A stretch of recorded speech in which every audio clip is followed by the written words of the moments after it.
que há por trás do bater das asas de uma borboleta? Ou das cores vibrantes das penas dos pássaros? O que há em comum entre a concha do mar e a força dos furacões? Que mistérios guardam as nossas células e o DNA, o responsável por tudo que somos? Galileu Galilei, o célebre físico e astrônomo italiano, disse há mais de 400 anos que a matemática é o alfabeto com o qual Deus escreveu o universo.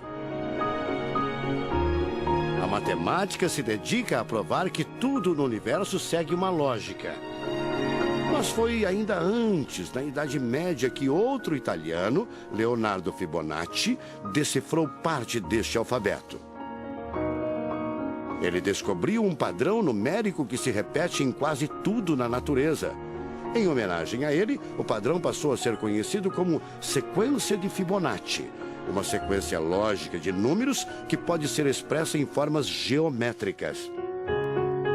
Em cada quadrado, a gente consegue construir arcos, são aquelas linhas tortas, né? A gente consegue ligar um arco com o outro. Quando você liga um arco, um outro arco, um outro arco, um outro arco, um outro arco, e vai seguindo um outro arco, pensando no próximo quadrado, um outro arco.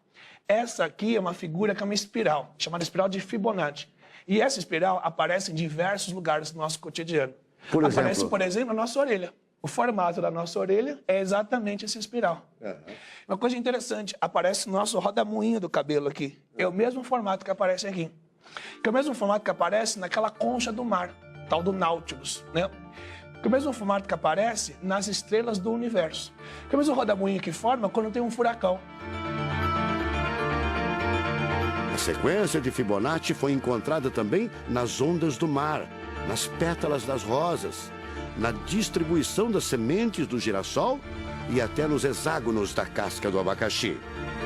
Mais uma comprovação matemática da existência de uma mente inteligente por trás da criação seria o chamado número de ouro, ou proporção áurea, representada pela letra Φ. O número de ouro, também representado pelos dígitos 1,618, está presente na construção de uma das obras mais importantes da antiguidade, o Partenon. Foi usado por Leonardo da Vinci na Mona Lisa, o quadro mais famoso do mundo. Essa regra do número áureo, ela vem, né, aparece no Fibonacci e aplica em um monte de situações. E é legal que os gregos percebiam isso, eles associavam isso muito com a ideia de perfeição. Ele está presente nas asas das borboletas e até nas medidas do corpo humano. Se você pegar a sua altura e dividir pela distância do seu umbigo até o chão, vai dar aproximadamente 1,6. Um φ. Vai dar um φ também. Se a gente abre os braços, né, calcula a distância da ponta de um dedo até a ponta do outro dedo. Então vai ser desse dedo maior aqui, no dedo médio, até chegar ao dedo médio. Se eu pegar essa distância e dividir pela distância desse dedo até esse ombro aqui, vai dar 1,6 de novo.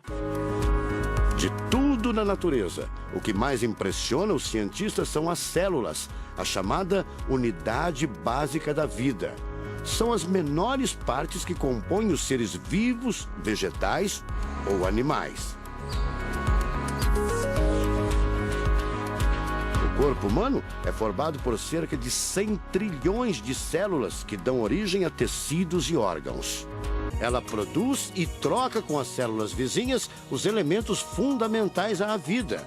Tudo coordenado por uma espécie de computador central, o chamado DNA. Você já deve ter ouvido falar dele. O DNA é um conjunto de informações genéticas que definem as características dos seres vivos. Entre os humanos é o DNA que informa o sexo, a cor da pele e do cabelo e o formato do rosto, entre outras coisas. São 6 bilhões de informações condensadas numa estrutura microscópica extremamente eficiente. Nos Estados Unidos, um grupo de pesquisadores afirma ter identificado uma sequência de números que sempre se repete no DNA humano. Seria uma espécie de assinatura de Deus, segundo o engenheiro da computação Greg Braden. So now we have a definition. Ao considerar a carga dos elementos químicos do DNA, os pesquisadores teriam identificado o seguinte padrão numérico: 10, 5, 6, 5. Eles então passaram a tentar decifrar esse código.